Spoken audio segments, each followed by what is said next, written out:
इस वीडियो में हम टरबाइन बेयरिंग डिवाइस और टरबाइन बेयरिंग्स के बारे में चर्चा करेंगे। हम पहले ही turbine casings, turbine rotors, turbine blades, stationary blades, nozzles, twisted blades and shrouds के बारे में चर्चा पिछली वीडियो में कर चुके हैं। टरबाइन बेयरिंग डिवाइस: जब एक टरबाइन ठहराव में ठंडा रहता है तो रोटर का वजन रोटर को थोड़ा मोड़ देगा। यदि टरबाइन गर्म है तो रोटर का निचला आधा हिस्सा ऊपरी आधे हिस्से की तुलना में तेजी से ठंडा हो जाएगा और रोटर ऊपर की ओर से झुक जाएगा। दोनों मामलों में टरबाइन को चलाना असंभव होगा। समस्या को दूर करने के लिए निर्माता बड़े टरबाइन में एक इलेक्ट्रिक मोटर वाले टर्निंग या बेयरिंग गियर की आपूर्ति करता है, जो गियर को कम गति से चलाने के कई सेटों के माध्यम से टरबाइन शाफ्ट को कम गति से चालू करता है। पहले मोड वाले गियर ने शाफ्ट को लगभग 20 रेवोल्यूशन प्रति मिलीमीटर पर घुमाता है।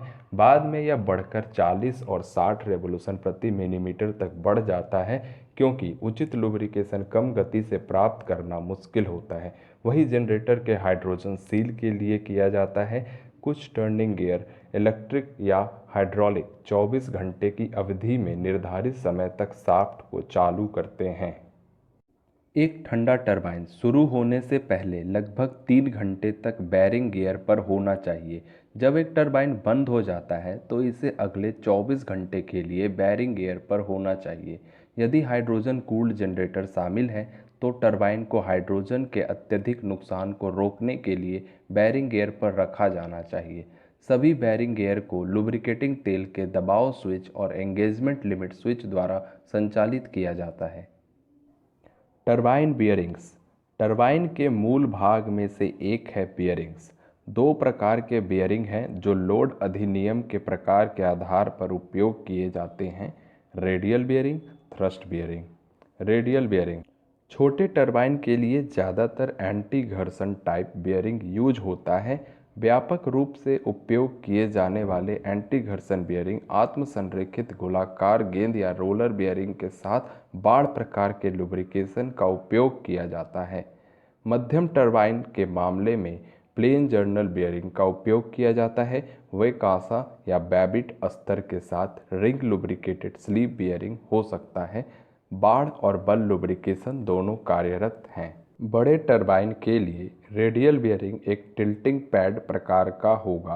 रोटर के वजन के आधार पर प्रति बियरिंग पैड की संख्या का चयन किया जाएगा।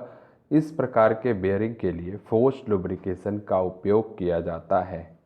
थ्रस्ट बियरिंग: थ्रस्ट बियरिंग के मुख्य दो उद्देश्य हैं: आवरण में रोटर को एक सटीक स्थिति में रखने के लिए और भाप प्रवाह के कारण रोटर पर एक्सियल थ्रस्ट को एब्जॉर्ब करने के लिए।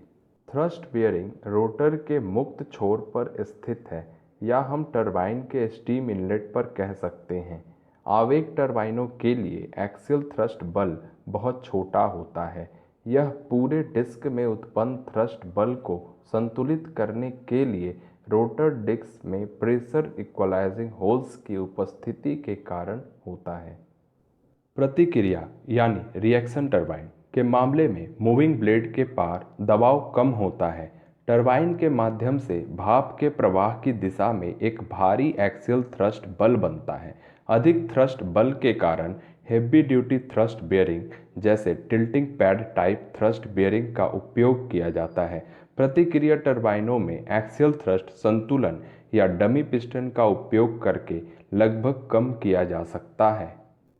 जैसा कि हमने देखा था, थ्रस्ट बियरिंग केवल भार उठाने की स्थिति में ही नहीं बल्कि रोटर की पोजीशन को बनाए रखने के लिए भी होता है। रोटर की एक्सियल पोजीशन बहुत महत्वपूर्ण है और एक एक्सियल पोजीशन इंडिकेटर अक्सर थ्रस्ट बियरिंग पर लगा होता है। एक सामान्य अभ्यास के रूप में रोटर की अक्षीय स्थिति 0.3 मिलीमीटर से अधिक हो तो अलार्म और 0.6 मिलीमीटर पर शटडाउन होता है। यह निर्माता और टरबाइन मॉडल के संबंध में बदल सकता है।